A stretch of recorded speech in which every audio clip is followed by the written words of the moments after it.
Darwin said in 1859 that he acknowledged that that was dead against his theory, and he just had to assume the fossil record was very incomplete in order to save the theory from the otherwise devastating criticism of the fossil experts like, for example, Professor Louis Agassiz of Harvard.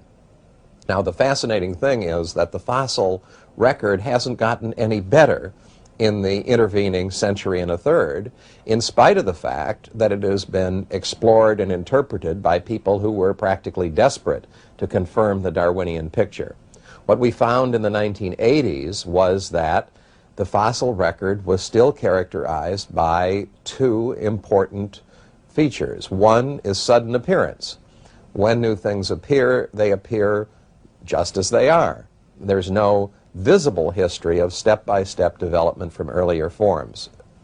And then after they have appeared, they stay the same. That's called stasis in the jargon of the trade.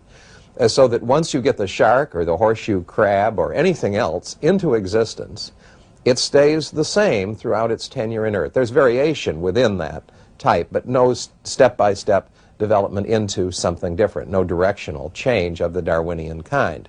And this, I might add, is not the absence of evidence, it is positively documented. So you see, the fossil record is and remains, on the whole, completely different from the picture of it you would expect from the Darwinian ideology. Now that's, I think, the first difficult point that you would say. The second one is that the mechanism remains unproved and indeed even really disproved. By the mechanism, I'm referring to what I call in lectures the blind watchmaker thesis, which is that the random purposeless force of mutation, essentially DNA copying errors, generates the creative change, and that this is then sifted and preserved by natural selection, so that you get the building up of complex organs such as eyes and brains and hearts and livers and kidneys and all those things by this tiny step process of creativity. And that's, of course, also how you get the changing of one kind of thing into something else.